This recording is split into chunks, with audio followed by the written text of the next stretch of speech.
aujourd'hui, on va partager sur ce thème « Parole et message de Dieu », tantôt d'une manière, tantôt d'une autre. Et je commence par un petit vidéo, même deux. Et j'aurais aimé vous parler comme ça ce matin. Et vous allez voir pourquoi.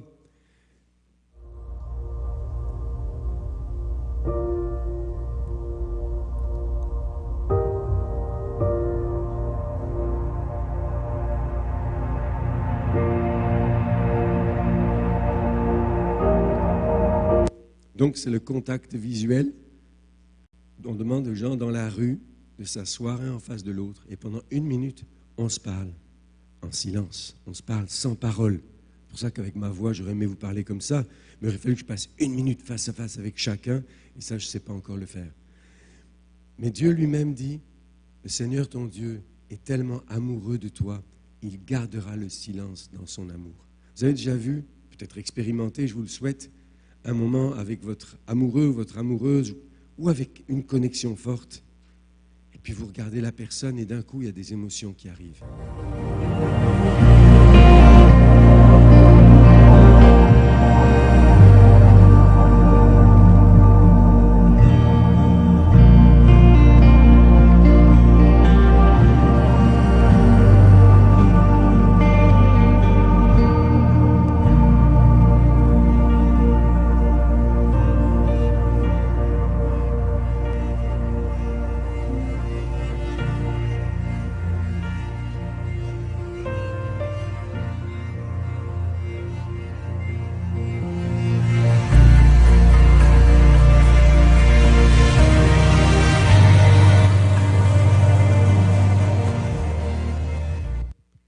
Connexion où on se parle sans parole, sans mots. On se parle avec les yeux qui se regardent l'un l'autre. Une soirée, dans notre ancienne église, on a fait ça. Et on s'est regardé pendant 1 minute. Et après, chacun va terminer en disant « Qu'est-ce que tu as reçu de moi dans ce temps-là » Et on voit qu'il y a des messages qui passent. D'une façon ou d'une autre, on se parle. Et le langage visuel est puissant. Quand un couple amoureux se regarde, ils se comprennent. Quand des parents complices regardent leurs enfants, ils se regardent, ils se comprennent. C'est une des façons. Alors, là, aujourd'hui, je ne vais pas utiliser cette façon parce que je vais parler. Et comme on a dit, parole et message de Dieu. On se souvient qu'on a dit que la parole, c'est le moyen principal par lequel Dieu nous fait connaître sa volonté. Et il nous a parlé par la parole écrite, puis il nous a parlé par les prophètes, et enfin, il est venu nous parler par son Fils, nous dit l'Épître aux Hébreux. Ça veut dire le fameux graphé, l'écriture, puis les rémas, les paroles inspirées, les intuitions ou les prophéties dans lesquelles il nous a regardés, il avait quelque chose d'intime, de personnel à nous dire, et ça continue.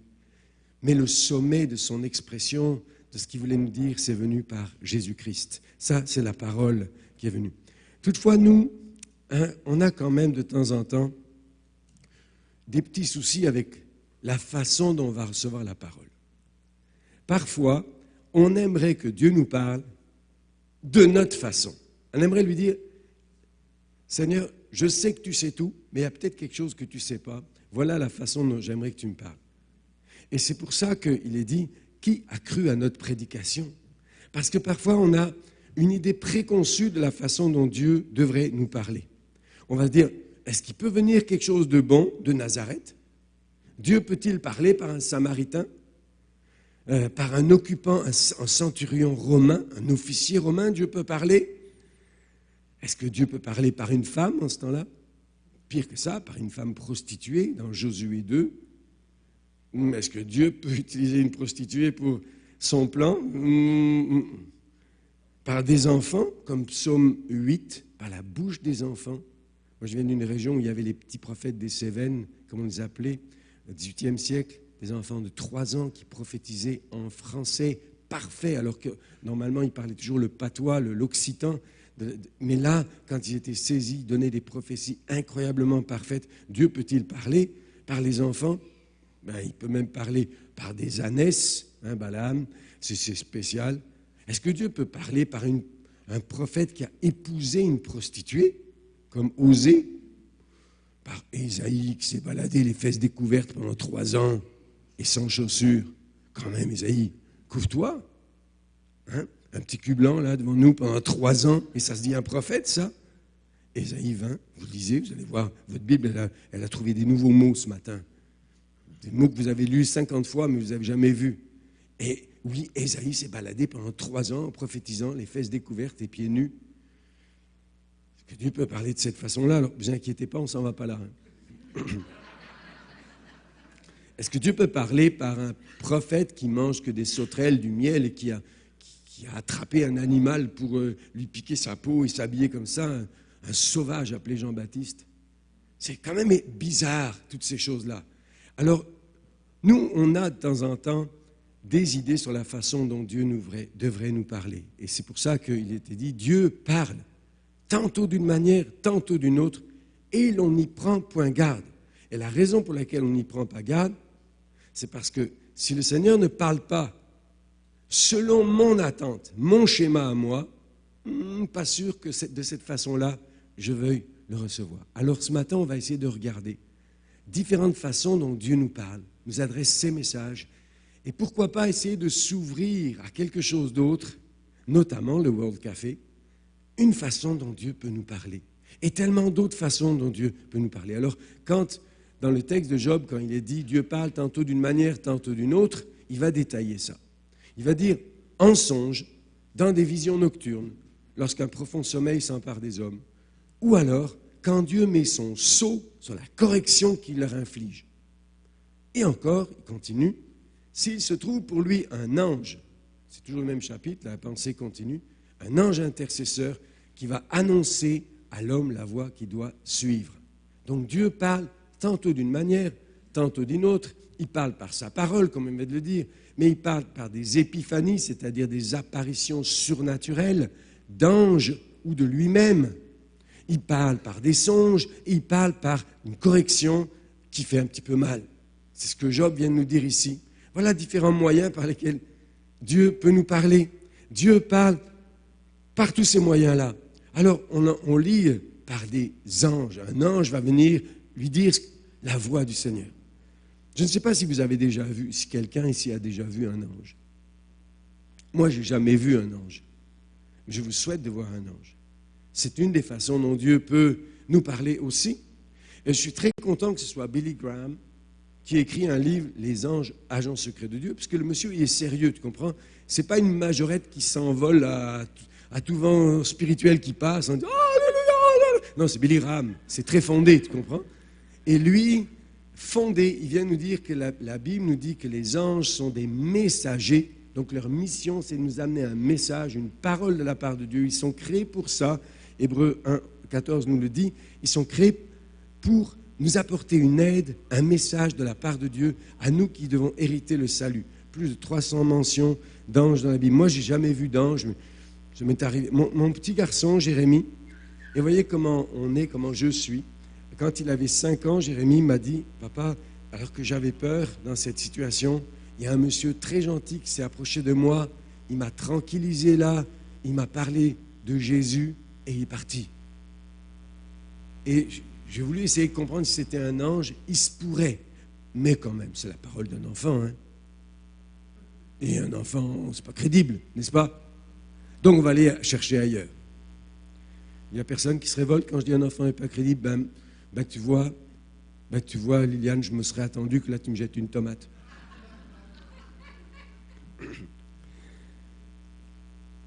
Quelques années plus tard, j'étais pasteur. Je commençais à être pasteur à Montpellier, après 16 ans de pastorat dans une autre ville en France.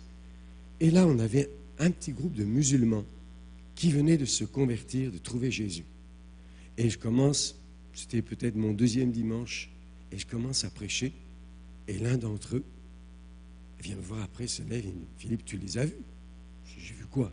« Ben, tu les as pas vus? Les 2 grands à côté de toi, c'était comme des anges. Ils faisaient 8 pieds 2, 2,50 m. Ah, moi, j'ai jamais vu ça, non? Jamais. Lui, il les a vus pour moi. Moi, tant mieux. Je me souviens une autre fois, je descendais de l'estrade à Brazzaville. Il y avait eu en 2 soirées plus de 1000 décisions pour Jésus. Et là, il y avait un sorcier qui était venu soi-disant pour me nuire. Je ne le savais pas. Désiré peut vous dire que ces choses-là arrivent dans ces pays-là. Donc, il arrivait pour me nuire, il faisait toutes ces incantations, puis il s'approchait de moi, puis d'un coup, il s'arrête Et je me souviens qu'il dit, non, celui qui est derrière toi est trop grand et trop fort. Moi, je me retourne, je ne vois rien derrière moi, tu comprends? Mais je crois une chose, c'est qu'on n'est parfois pas conscient, mais que c'est vrai que Dieu nous accompagne avec ses anges. Et ça, c'est quelque chose d'extrêmement précieux. Isabelle et moi, on a été invités en Sicile en 1989. C'était un moment pas facile pour nous et pour moi en particulier. Mais je vais passer des vacances en Sicile pendant deux semaines. Mais en ce temps-là, les vacances d'un pasteur, c'est tu dois quand même prêcher 7 fois dans la semaine. Donc, je me trouve à prêcher et je ne parle pas italien, donc je prêche en anglais. Et puis, on est logé dans une famille, la maman est là, le papa, puis c'est des anciens de l'Église. On leur demande, comment vous êtes devenus chrétiens? Et lui, il nous raconte qu'il était, un petit témoignage, hein, lui, il était chef, un des chefs de la mafia locale. Mais locale, c'est Catania. Catania, c'est la deuxième ville de Sicile, ça veut dire que c'était vraiment quelqu'un. Et sa femme s'est convertie et elle allait aux réunions. Mais chaque fois qu'elle rentrait des réunions, elle payait le ticket. Ça veut dire quand elle rentrait, il la battait, il la frappait. Il était hors de question qu'elle aille à des réunions chrétiennes. Jusqu'à un jour, lui aussi, devant son palier, il a vu quelqu'un qui faisait 8 pieds 2, 2,50 m, devant lui. Et qui lui a dit, si tu continues à la battre, c'est moi qui vais m'occuper de toi. Je suis envoyé vers toi pour te dire que Dieu t'aime et veut te libérer. Repens-toi. Et il a fondu comme neige au soleil. Il est devenu chrétien et aujourd'hui, c'est un des piliers de l'église de Catagne, une église de plusieurs milliers de personnes à Catagne. C'est un témoignage impressionnant.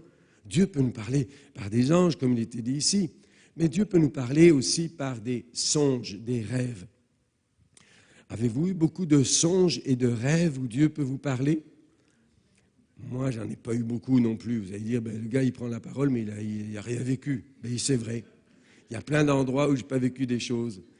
C'est pour ça que je parle avec beaucoup d'humilité et que je dis, l'Église, c'est toujours bien plus grand que moi.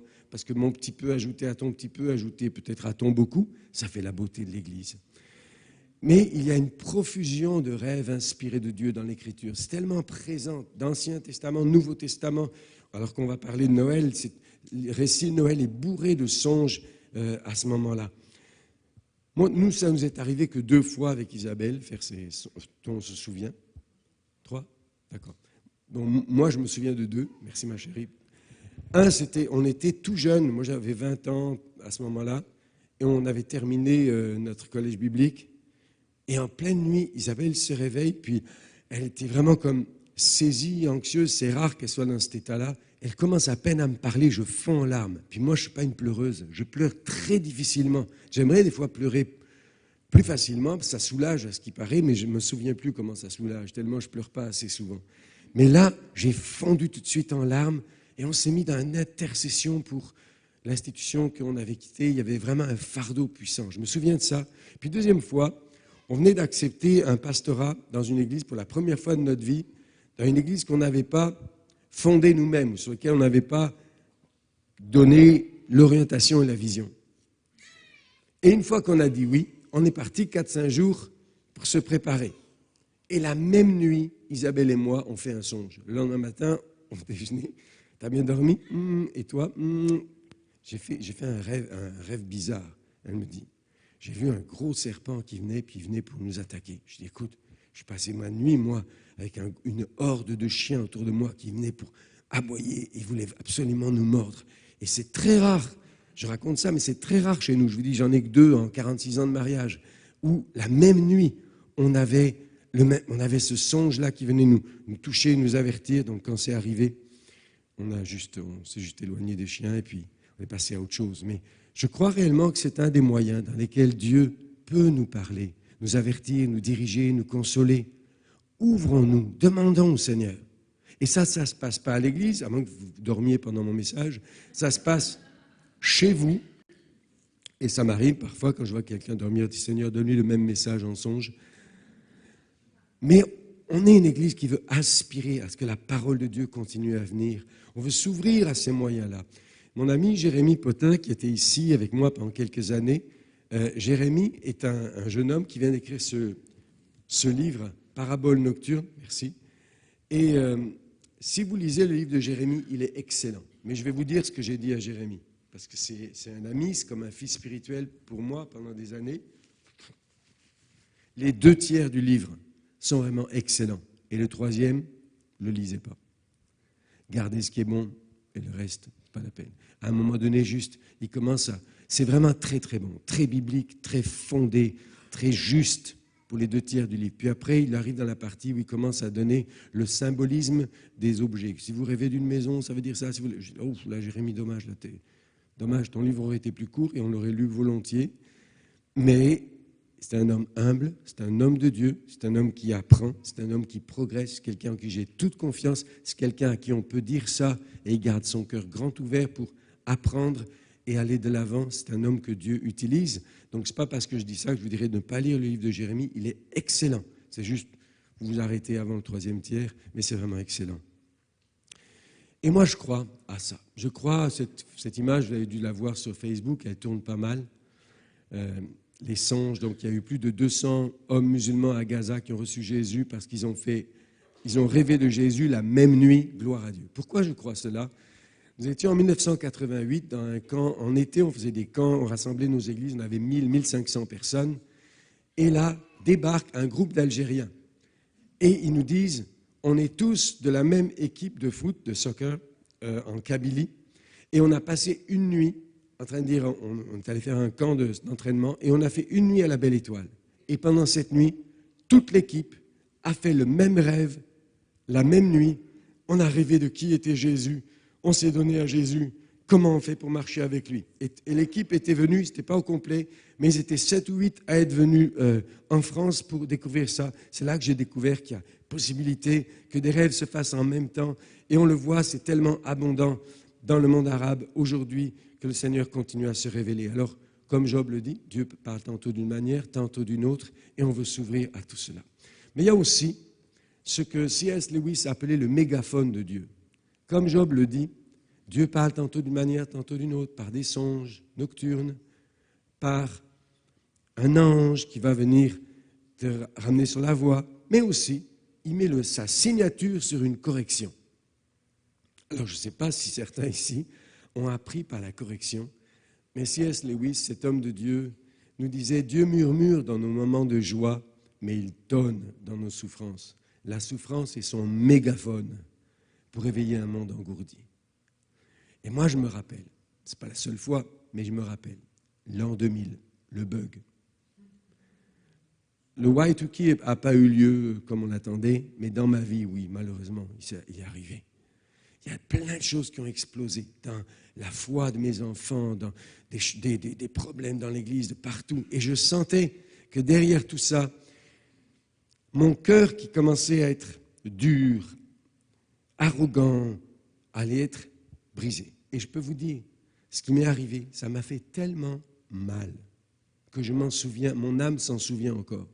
Et de temps en temps, quand il m'arrive d'être arrogant, endurci, dans le jugement, impatient, puis que ça dure, que ça se répète. Vous savez ce qui me ramène? J'entends le mégaphone. Tu te souviens de ça? Et mon âme tout de suite dit, oh non, Seigneur, s'il te plaît, pas ça, s'il te plaît, pas ça. C'est ce qu'on appelle la crainte de Dieu parfois, mais je vous assure, pour moi, c'est réel. Je ne voudrais pas la signature de la correction divine. Alors, c'est ce que l'on trouve ici. Reconnais en ton cœur que le Seigneur, ton Dieu, te châtie comme ton enfant. Pour moi, c'était une période de grande abondance dans le ministère. On appelait notre église à ce moment-là, à Montpellier, qui fonctionnait tellement fort, quand les gens la comparaient à une équipe de soccer, ils disaient, cette église, c'est le Real Madrid. Ça veut dire qu'en ce temps-là, le Real Madrid, une équipe de soccer en Europe, avait toutes les grandes stars. Puis, cette église se développait. Puis moi, j'étais à la tête de ça. Puis je sentais, là, c'est le Real Madrid. Tous les gens le disent. Ouais. Dieu fait grâce aux humbles, mais il résiste aux orgueilleux. Pour ne pas m'avoir servi de tout ton cœur au milieu de l'abondance, tu apprendras ce que c'est de me servir en étant corrigé dans l'humiliation, dans la disette ou dans le brisement. Et quand on est passé par là, quand on apprend ça, on devient plus attentif au mégaphone de Dieu. Donc c'est aussi une correction. Et peut-être, vous pourriez réfléchir, quand dans ma vie, le mégaphone de Dieu a retenti. Et qu'est-ce que je garde de tout ça? Alors on vient de regarder rapidement que Dieu nous parle par sa parole écrite, les rémas, les paroles inspirées. Alors quand je dis parole, ça peut être une parole biblique, ça peut être un chant, et les paroles du chant vont nous toucher. Il nous parle par des épiphanies, des apparitions de lui-même ou des anges, des signes de lui, même à des non-croyants. Il comble leur cœur de joie, nous dit Acte 14, Paul leur dit « Vos cœurs sont comblés de joie, vous ne savez pas pourquoi, vous ne savez pas d'où ça vient. C'est lui la source de tout bonheur, la source de tout bienfait. » Alors parfois, un bonheur est là, il nous remplit, mais c'est lui la source. Il nous parle par des songes, il nous parle par des corrections dans la souffrance, mais il nous parle aussi par la nature. Il nous parle aussi par les arts et la culture. Et il nous parle par des humains. Bienvenue au World Café. Il nous parle par différents moyens, tantôt d'une manière, tantôt d'une autre. Et nous ne sommes pas appelés à sélectionner. Nous sommes appelés à nous exposer à toutes les possibilités choisies par Dieu pour nous parler, de façon à ce qu'il y ait des nouveaux canaux dans lesquels nous allons grandir d'une façon différente. Oui, mais moi, je n'étais pas habitué à ça, moi, j'étais habitué à la prophétie. C'est super, la prophétie. Mais peut-être que Dieu parle tantôt d'une manière, tantôt d'une autre, et peut-être que tu pourrais grandir si tu acceptes que Dieu te parle autrement. Dieu parle par la nature. La nature, ce sont ces tableaux. La nature, le vent crée du mouvement, c'est Dieu qui danse. La nature, les oiseaux chantent, les bruits partout, c'est la musique divine. La nature, c'est Dieu qui nous montre qu'il est un artiste. Et les artistes ne font que reproduire ce que Dieu a fait. Mais la nature nous parle de cette beauté-là. Alors, dans quelques minutes, je vais vous mettre un chant qui nous montre la beauté de la nature. Ça fait partie, non pas de la prédication, mais comme d'un moment de louange. Je vous demanderai d'être très attentif, puis de vivre ce moment de louange en train de dire, qu'est-ce que Dieu me montre? Qu'est-ce qu'il me dit dans ce moment-là? Moi, vous savez, quand je suis en Thaïlande, c'est devant la maison où nous sommes en février. C'est pas moche, je vous assure. À 5 heures du soir, l'image de gauche. Et à 6 heures, le soleil devient rose. Et c'est comme ça tous les jours. Il n'y a pas de filtre. C'est naturel. C'est vraiment comme ça. Et par moments, on a envie juste de se dire, Seigneur, mais vraiment, ici, tu t'appliques. Hein, c'est comme les Corses qui disent ça. Ils disent, quand le Seigneur a fait la Corse, alors là, il s'est appliqué. Mais là, c'est tellement beau. Puis on peut observer, et partout, confirmer ce que Paul nous dit, les perfections invisibles de Dieu. Sa puissance éternelle, sa divinité se voit comme à l'œil nu depuis la création du monde quand on les considère dans ses ouvrages, dans la création. On voit ça à l'œil nu. Alors, au début où je suis devenu chrétien, j'avais un ami qui nous a conduits au Seigneur, Isabelle et moi, il s'appelle Yvan. Puis un soir, j'étais chrétien depuis 10 jours et Yvan me dit, je vais prier. Tu me suis, si tu veux, j'en ai pour 1 heure. 1 heure de prière, déjà, je me suis dit, il va falloir que je récite lentement le Notre Père. C'est la seule prière que je connaissais. Si je vais aller syllabe, réfléchis, après syllabe, il faut que ça dure 1 heure. Puis je ne savais pas ce qu'on allait faire. En réalité, on allait prier dans la cathédrale divine. On allait regarder la grandeur des cieux, la grandeur de la nature, les cieux qui racontent la gloire de Dieu. Et quand tu vois ça d'un coup, tu dis, oh Dieu, combien tu es grand. Oh Dieu, combien c'est beau ce que tu fais. Puis tu entends le chant des oiseaux. Et ils se réjouissent. Ils ne sont pas inquiets pour la traite de fin de mois. Et tu commences à découvrir des choses comme Jésus nous l'a dit. Regardez les lys des champs, regardez les fleurs, regardez les oiseaux, regardez les poissons, regardez tellement de choses dans la création. Près des eaux paisibles, dans les prés d'herbes vertes, comme dit le psaume 23. Et les prés d'herbes vertes, au cas où certains auraient besoin d'une interprétation exégétique de ça, ça ne signifie pas que les brebis du Seigneur vont brouter la pelouse à la sortie du culte, vont brouter le gazon à la sortie du culte. Ça signifie vraiment, c'est autre chose. C'est autre chose. Ça veut dire qu'on s'en va dans des endroits qui nourrissent notre âme. Et je voudrais nous inviter parfois à regarder que dans la nature, il y a des endroits qui vont nourrir notre âme. C'est ainsi que François d'Assise, quand il regardait le soleil, comme Psaume 8 le dit, quand je vois le ciel, la lune, les étoiles que tu as créées, quand je vois le soleil, lui, il a composé un chant qui s'appelait le Cantique de Frère Soleil. Louez-le, soleil et lune, louez-le, vous toutes étoiles lumineuses, Psaume 148. Alors, au lieu de le dire seulement, il a composé un chant dans lequel il dit, Frère Soleil, viens ensemble, tu vas briller de tout ton éclat pour lui, et moi je brillerai pour lui, et ensemble on lui donnera gloire de toute notre force et tout notre être. Et je trouve que c'est tellement beau de voir un humain qui, devant la création, est rempli d'adoration parce que simplement Dieu se manifeste dans la nature. Alors oui, quand je vois le ciel, la lune, les étoiles, c'est les images qui viennent récemment de l'espace, cet espace céleste qui se développe continuellement, ce ciel qui ne finit pas de grandir, c'est quelque chose d'absolument extraordinaire. Et nous avons une leçon ici avec Job, je pense que je vous l'ai partagé une fois ou deux déjà, mais Job est dans l'épreuve et il n'est pas d'accord avec Dieu, il est décalé avec ce que Dieu pense. Alors il essaye de comprendre et il essaye d'emprunter le sentier théologique, mais ça ne passe pas. Du coup, un de ses amis lui parle du sentier de la moralité. La vertu, la morale, c'est ça qui est bon. Si tu fais ça, Dieu va te bénir. Si tu fais ça, tu seras heureux. Ça ne passe pas. Job ne voit pas ce que Dieu veut lui dire. Puis un autre va lui parler du sentier de la tradition. C'est ça ce que faisaient nos ancêtres. C'est comme ça qu'ils ont été bénis. Et si tu reviens au chemin d'autrefois, ça ne passe pas. Et Dieu va venir visiter Job. Et il va dire, viens avec moi. Et il va lui faire visiter, pendant plusieurs chapitres, 38 à 41, 4 chapitres, la création. Et il n'argumente pas. Il lui fait juste visiter et il lui montre, regarde ici les amas de glace, regarde les étoiles. Tu étais là quand on les a allumées au commencement. Tu veux que j'en allume combien en plus? Quelques milliards? Regarde. C'était un jeu extraordinaire. Job est juste en train de visiter la création avec Dieu. Et à la fin, qu'est-ce qu'il dit? Mon oreille avait entendu parler de toi, maintenant mon œil t'a vu. Il a vu autrement. Ça veut dire il s'est repenti. Voir autrement, c'est ça l'œuvre de la repentance. J'ai vu quelque chose que je ne voyais pas avant. Et il est sorti de sa crise. Élie, qui était dans une crise existentielle très profonde, il voulait se donner la mort au bout du rouleau. Le Seigneur ne lui a pas dit, va dans le temple, va écouter le meilleur prédicateur à la mode. Donne-toi une prophétie, puisque tu es le prophète Élie. Il a juste dit, va dans la nature. Et là, d'un doux murmure, il est restauré. Il est restauré. Et il va avoir une mission nouvelle à ce moment-là. Donc c'est Martin Luther, le réformateur du XVIe siècle, qui disait, la création, c'est le masque de Dieu.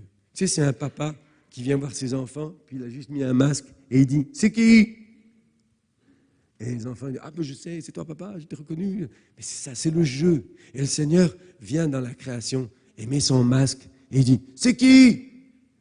Et c'est à nous à regarder ça, à dire, oh je te reconnais dans ta grandeur, parce que les montagnes sont si hautes, les océans qui n'en finissent pas, les planètes, l'univers qui est en expansion continuelle, ça c'est ta grandeur. Tous ces animaux, il y en a tellement qu'on on connaît même pas le nom de tous. Adam n'a pas fini son boulot au jardin. Il y en a encore qu'on découvre. Il y a des plantes d'une variété incroyable. La beauté de la création dans le cycle des saisons, dans les aurores boréales, dans les saisons, la diversité qui est là partout et la beauté de la création et l'abondance de la création. J'ai habité en Savoie en 1980, 79-80, et c'est dans les montagnes. Et un jour, il y a un berger, un vrai berger là, avec des vrais moutons, pas des humains qui se prennent pour des moutons, mais qui m'invite à venir faire la transhumance. Je ne savais pas ce que c'était, et on est monté à 3000 mètres. Et j'arrive à 3000 mètres, il y avait une espèce de mouton idiot là, qu'il fallait aller chercher. Il s'était mis entre deux rochers. Il dit, mais pas possible, ils se mettent là. Je l'aurais mangé sur pattes. Mais il fallait aller le chercher. Puis j'arrive à 3000 mètres d'altitude, et d'un coup, un champ couvert de fleurs, de plein de couleurs différentes. Je dis, mais Seigneur, c'est pour qui ça? Il n'y a personne qui vient ici, jamais. C'est juste parce que c'est pas vers l'abondance. Et c'est qui? C'est lui. Cette grandeur, cette diversité, cette abondance, cette beauté, c'est absolument extraordinaire. Alors je vous demande pendant ces 2-3 minutes, juste de contempler.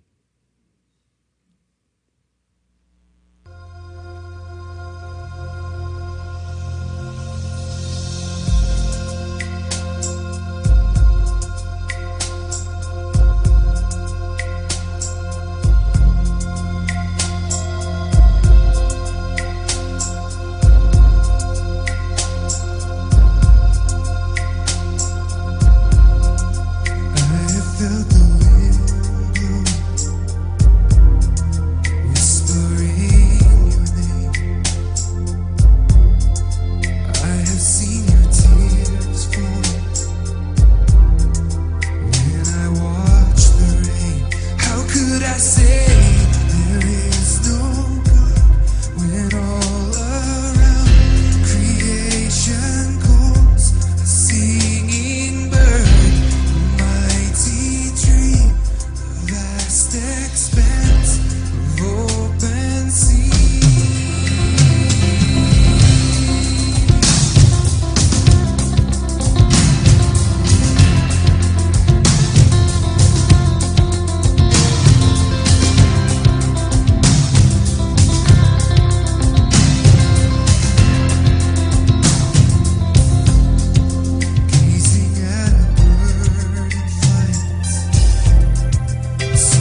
dure 10 minutes, pardon. Mais je trouve que 3 minutes, ça en remplit plein les yeux, plein le cœur. Dieu qui nous parle dans la nature, dans la création.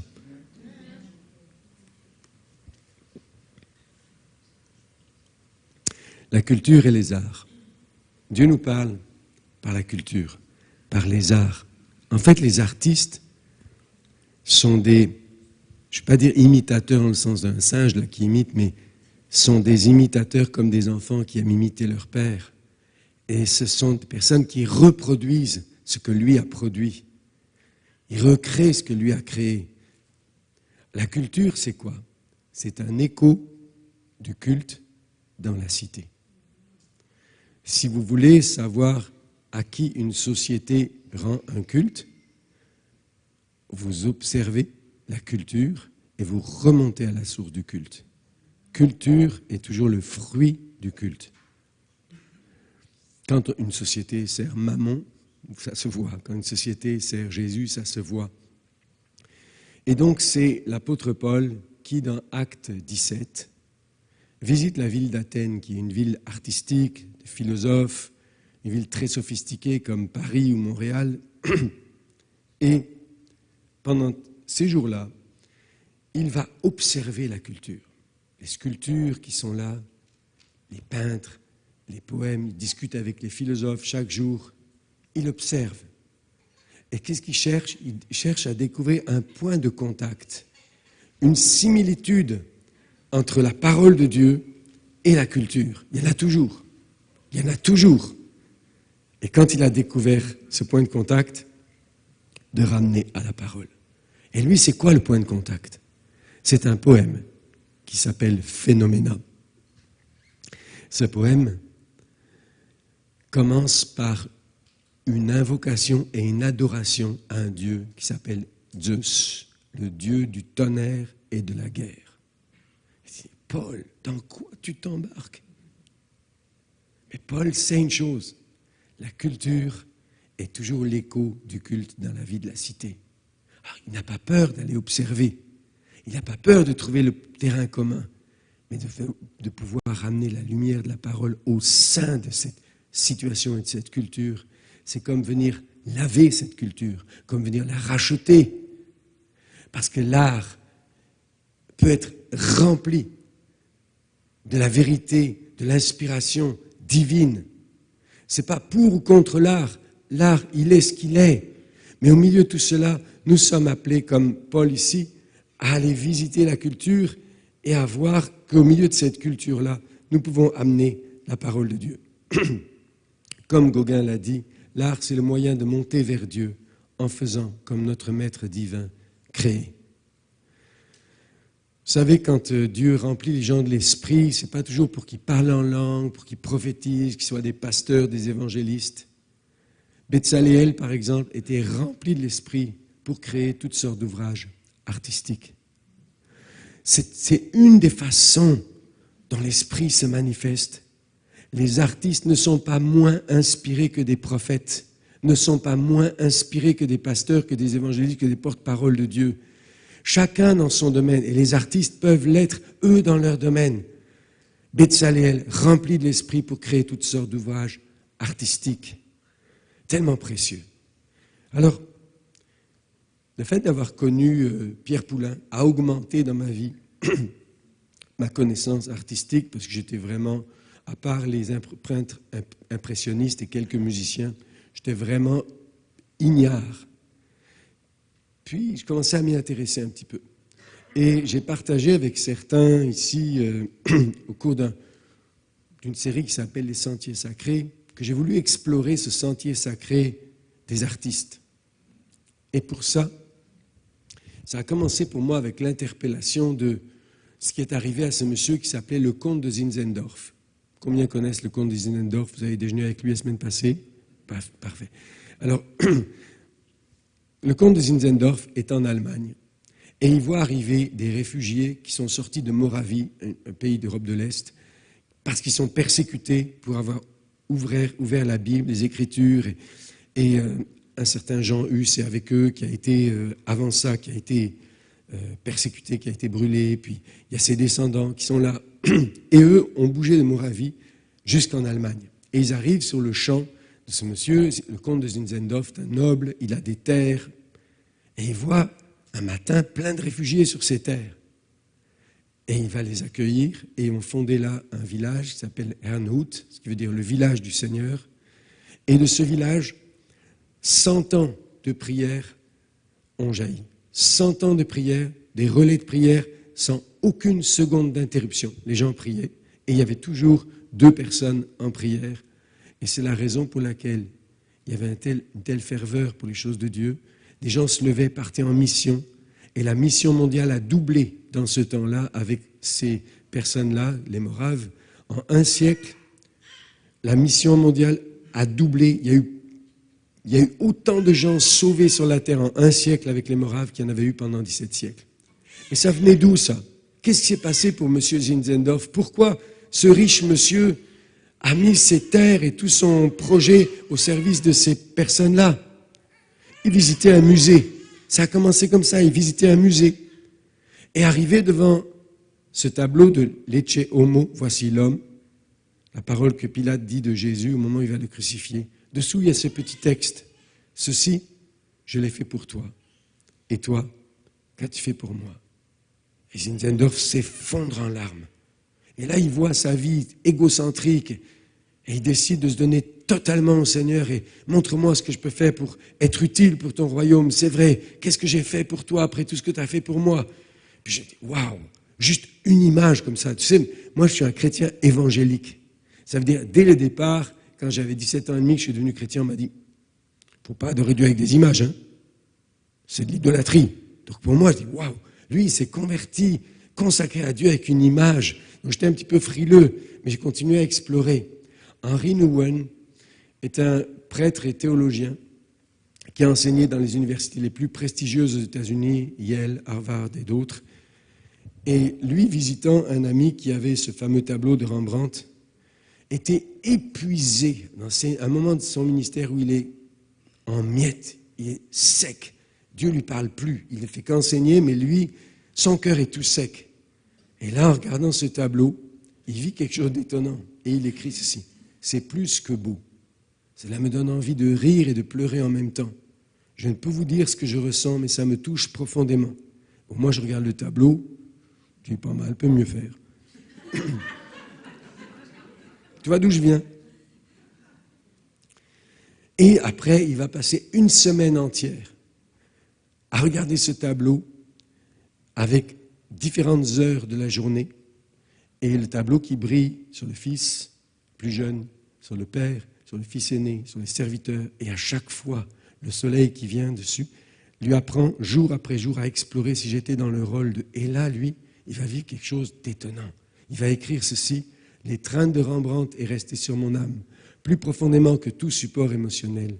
Le soupir après une maison durable, apporté à ma conscience par le peintre, en a fait un compagnon de ma croissance spirituelle. Il m'a fait comprendre de nouveau ma vocation et m'a donné la force de la vivre. » Oui, Isabelle. Oui, bien sûr. C'est le retour la parabole des fils perdus, les deux, le fils aîné, le fils plus jeune. Donc c'est la parabole des fils perdus, et ici c'est le retour du fils plus jeune, qu'on appelle traditionnellement le fils prodigue. Et ce livre-là, avec cette couverture, vous pouvez l'emprunter à la Bibliothèque Sainte-Julie, il est gratuit, il est disponible, et il est un des livres qui m'a le plus touché, marqué. Je sais que Stéphane l'a lu, était béni, vraiment débordant par ça.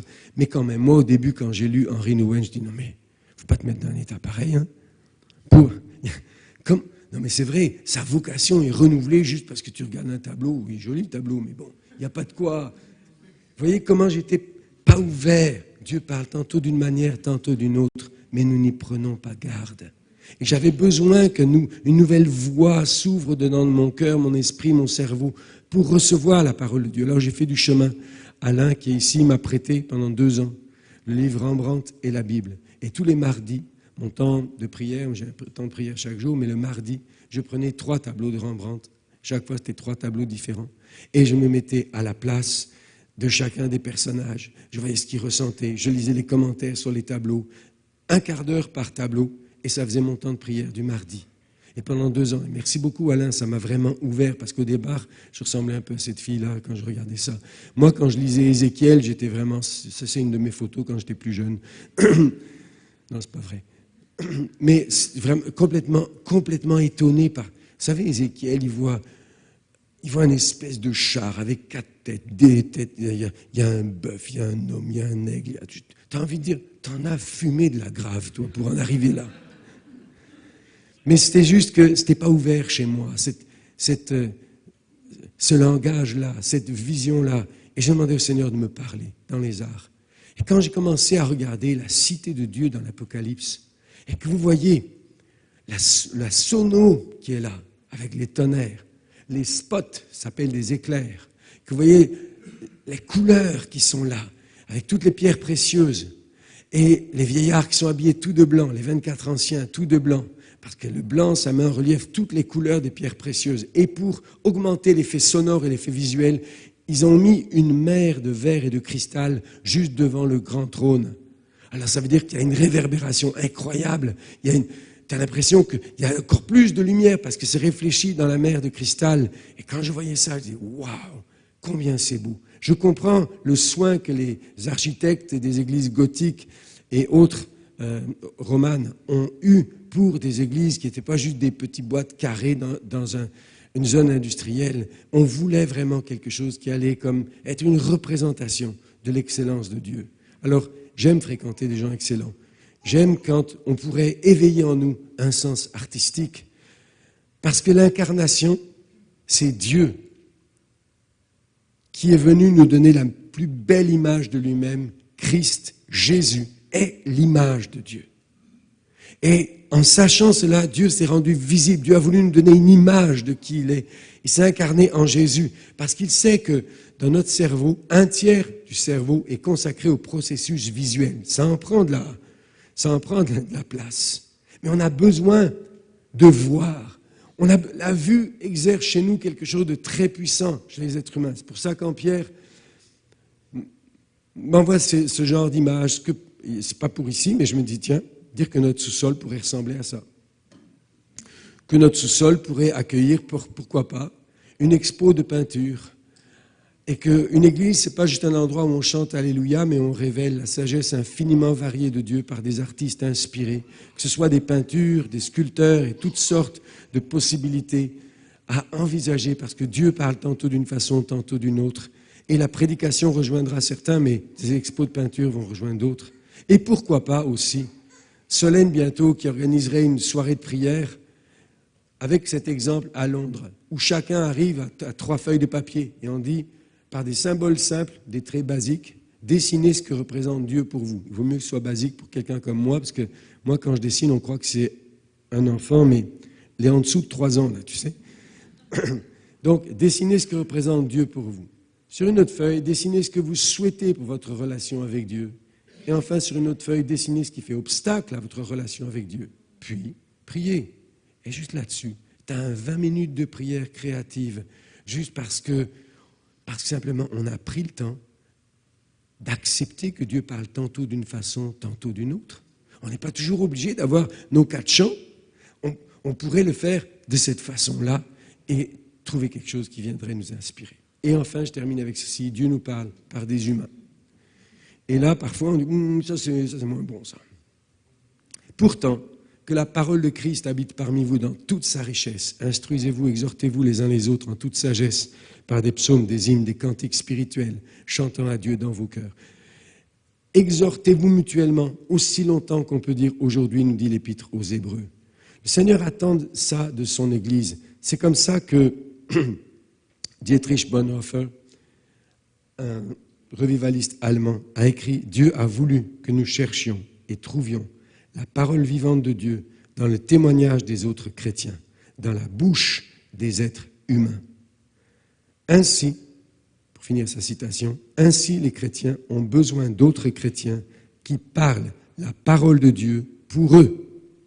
Ainsi, les chrétiens ont besoin d'autres chrétiens qui parlent la parole de Dieu pour eux. Oui, mais moi j'aime mieux quand ça vient en direct, par une inspiration. Oui, sauf que Sauf que ça fait partie de la panoplie du Dieu qui parle tantôt d'une manière, tantôt d'une autre. Et Dieu, parfois, a des chemins surprenants pour nous parler. Vous voyez, dans ces chemins surprenants, vous voyez Ananias et Paul. Saul de Tarse, et vous connaissez l'histoire, il est sur le chemin de Damas, la lumière vient, il tombe à terre, et là, il entend Jésus lui parler. Et qu'est-ce que Jésus va lui dire? Tu vas aller à Damas, et il y a quelqu'un qui s'appelle Ananias, et qui va venir te parler. Ben, Seigneur, tant que tu as la bouche ouverte, tu ne voudrais pas finir ta phrase? Et non, parce que Dieu veut nous parler au travers d'autres humains. Bienvenue au World Café. Parce que Dieu souhaite voir que la communauté des humains, de sa famille, est bâtie lorsque nous nous parlons les uns les autres de sa part. Oui, c'est surprenant. C'est surprenant même que Moïse cherchait un conseil de la part de Dieu. C'est son beau-père qui n'est même pas dans le peuple de Dieu, qui va lui donner un conseil divin. Dans Exode 18, pour dire, écoute, tu ne vas jamais réussir à gérer, et il donne la stratégie pour gérer. Vous vous souvenez quand Désiré nous a raconté cette question qu'il avait à la prison, découragé, il voulait peut-être quitter, puis un détenu est venu dans son bureau lui parler et lui confirmer de la part de Dieu, et il ne savait pas que c'était la part de Dieu, mais avec l'autorité et l'onction qui a confirmé à Désiré qu'il était fait pour rester là. Je me rappelle, j'étais jeune pasteur, 24 ans, on avait 5 églises, et je voulais gérer les églises, former les pasteurs, et j'ai dit, j'en parlais avec mon père, comment ça va? Lui, il n'était pas chrétien, hein. Il était gestionnaire de concessions de voitures, de plusieurs concessions. Et je dis, écoute, là, je suis dépassé, il y a beaucoup de choses à faire, je pense que je vais quitter mon église locale et puis me consacrer qu'à ça. Et il m'a dit, ton église locale, c'est ta carte de visite. Pour l'instant, à ton âge, tu n'as jamais fait tes preuves que tu es capable de faire ce que tu vas demander aux autres pasteurs de faire. Donc, reste là et fais l'autre chose en plus. Merci, papa. Parole de Dieu pour moi, à ce moment-là. Ma carte de visite. Dieu peut nous parler au travers d'un non-chrétien comme le roi Cyrus. C'est lui qui a dit, qui d'entre vous et de son peuple, qui monte et qui répare Jérusalem. Alors, ce monsieur qui s'appelle Clive Staples Lewis, plus connu sous le nom de C.S. Lewis, quand il est devenu chrétien, lui a dit, moi, Dieu va me parler dans mon salon en lisant les livres de théologie. Et en lisant les livres de théologie, il a rencontré un zoo spécial qui s'appelle l'Église. Un zoo avec des animaux bizarres. Il est allé là, puis il s'est dit, Seigneur, ils ne sont même pas éduqués. Il y en a qui ne savent même pas lire correctement. Il y en a qui n'ont pas fait d'études. Moi, je veux que tu me parles dans mon salon, avec mes livres de théologie. Et peu à peu, le Seigneur l'a convaincu qu'il y a des choses dedans lui qu'il ne recevrait jamais s'il ne se mélangeait pas à l'Église. Et d'un coup, il a commencé à voir des gens qui étaient restaurés, qui refleurissaient dans la vie divine, et il était touché, il était en train de recevoir. Un père du désert, que l'histoire est citée par Michael Casey dans ce livre sur l'Electio Divina, il dit ceci, ce père du désert avait décidé de jeûner 70 semaines pour que Dieu lui parle, et il mangeait 1 jour par semaine. 70 semaines. Oui, au bout de 70 semaines, rien. Et là, il dit, mais avec tout ce que j'ai mis comme effort, Seigneur ne me parle pas, c'est injuste. Je vais donc aller voir mon frère et lui demander la question que je me pose. Il attendait une réponse de Dieu. Et en chemin, un ange lui apparaît. Et l'ange lui dit, les 70 semaines que tu as jeûné ne t'ont pas rendu plus proche de Dieu. Maintenant, parce que tu as l'humilité d'aller écouter ton frère, j'ai été envoyé vers toi pour te donner la réponse. Ce que Dieu voulait voir, c'était la disposition du cœur, l'humilité d'écouter ton frère. Bienvenue au World Café. L'humilité d'écouter ton frère. Alors là, Dieu va inspirer la parole.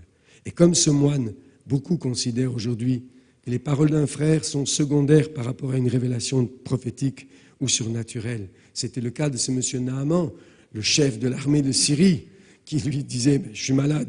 D'abord, c'est une petite qui me dit d'aller là-bas. Il ne veut pas que ce soit la petite qui l'envoie. Qu'est-ce qu'il fait? Il va voir le roi pour dire « Le roi, c'est toi qui dois m'envoyer. » Alors le roi l'envoie.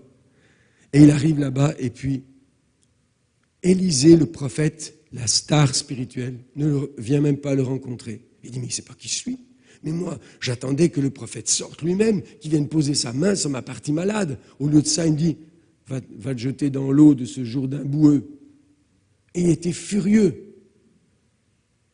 Dieu parle tantôt d'une manière, tantôt d'une autre, et on n'y prend pas garde. Et on a souvent une mauvaise disposition quand il s'agit de faire quelque chose d'humain pour ça. Alors que François d'Assise, je cite cet exemple-là, puis on va arriver à la fin, François d'Assise lui-même, à un moment donné, il va décider la vocation de sa vie. Est-ce que je dois rester dans un monastère, prier, contempler et libérer l'énergie du royaume sur la terre pour ceux qui servent, ou je dois aller servir les pauvres? Il va avoir une équipe de frères dans la foi. Et il leur dit, prenez une semaine, priez. Et au bout d'une semaine, il leur fait à manger. Et il vient les trouver, il dit, qu'est-ce que mon Seigneur commande que je fasse? Et ils lui ont dit, tu iras vers les pauvres. Et il a consacré sa vie à ça. Quelle humilité, quelle confiance dans des frères ici. Confiance parce que c'était des frères profonds. C'était ce qu'on appelle chez les Celtiques des anamkara. Ça veut dire des amis de l'âme. Un ami de l'âme, c'est quelqu'un avec qui tu te lies profondément, tu fais connaître tout ton cœur, tous tes projets, tous tes échecs peut-être même. L'anamkara, c'est de l'amitié. Ce n'est pas un devoir d'être ensemble, c'est un délice. On s'engage dans l'anamkara dans la confidentialité, la bienveillance, la vérité et la clarté. On va attendre quoi? On va confesser quoi l'un de l'autre? On fait ça pour quelle durée? Ce n'est pas toute la vie. Faire ça 1 an, faire ça 2 ans. Mais tu as un frère d'âme. Votre âme est liée ensemble au point que vous allez mutualiser, polliniser, devenir presque un spirituellement et dans votre âme, intérieurement. On partage des valeurs en commun. Et au bout de ce moment-là, on a grandi. Et pour les Celtes, comme pour tellement d'autres, il était inconcevable que quelqu'un fasse un voyage de la foi tout seul. C'est pourquoi chacun devait trouver son ami de l'âme, anamkara. Alors c'est pour ça que nous allons avoir des petits groupes, pour nous donner des paroles les uns aux autres. Oui, mais comment je sais, Philippe, que la parole qu'il me donne, elle est bonne? Écoutez, rapidement, ABC. A, c'est affirmatif. C'est toujours, ça ne veut pas dire positif, ça veut dire que c'est toujours dans la bienveillance pour construire. La parole, elle édifie, comme Désiré nous l'a rappelé. Elle édifie, elle construit. Elle va, même si je suis corrigé, c'est toujours dans une intention bienveillante. Je sens l'amour qui est là. Elle est biblique, parce que la Bible, c'est le diapason de la parole de Dieu. Si c'est en accord avec ce diapason-là, quand je mets le diapason, je dis, ah oui, c'est bon. Et c'est christique. Ça veut dire qu'à la fin, la seigneurie de Jésus a grandi dans ma vie. J'aime plus Jésus. Chaque fois, quand nous serons dans les petits groupes que nous nous parlons, ça doit toujours être abaissé. C'est affirmatif ou est-ce là pour me descendre, me nuire? Si ça me descend, si ça me sépare de Dieu, non. Est-ce que c'est le diapason biblique? Est-ce que c'est christique? Alors c'est pour ça que je crois que nous sommes dans une période terrible. Et Tim Keller, avant de partir auprès du Seigneur, nous a laissé comme ce mandat et cette question. Avec les déchirements qu'il y a depuis le Covid et les bagarres sur les réseaux sociaux, il dit, certains chrétiens pourraient-ils au moins être connus pour leur amour? Pourraient-ils participer à la reconstruction de nouveaux espaces de discours publics dans lesquels nous pouvons présenter notre foi avec confiance, écouter nos critiques avec attention et humilité en même temps? Oui, nous pourrions, mais le ferons-nous? Le ferons-nous? Et mon projet secret, mon petit rêve, c'est que le hub devienne un espace d'écoute, de respect de la personne, de respect des idées différentes, de discussion des idées, dans lesquelles on vient apposer les choses et se respecter pour pouvoir aller de l'avant. Et c'est ce que nous voulons faire avec nos petits groupes 2024, dans lesquels on va essayer de développer des habiletés relationnelles. On a du chemin pour apprendre à s'aimer les uns les autres. C'est bien parti, on entend de très belles choses, mais on va faire du chemin pendant ce temps-là. Alors je termine avec ce petit vidéo. There are some things in life you can't do alone. Des choses qu'on ne peut pas Like faire tout seul dans la have vie, a party, comme faire une fête, wrestle, faire de la lutte, have a sack race, course en sac, I got this. Okay, I have it. Yeah. play Marco Polo, jouer au polo, Fish out of water. ride a teeter-totter,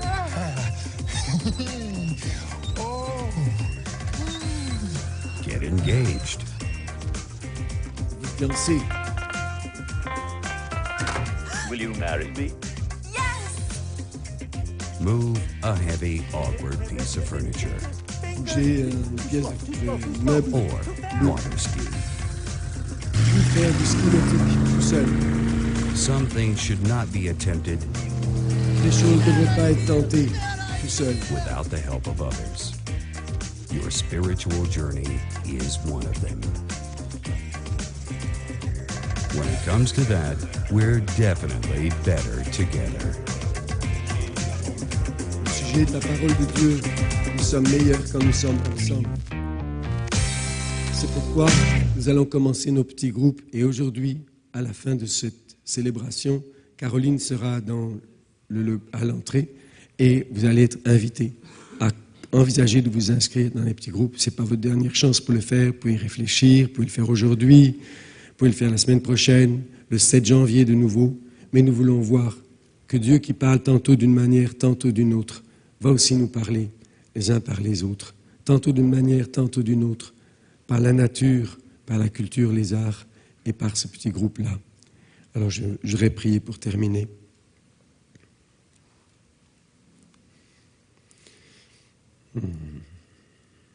Seigneur, je te remercie pour cette série.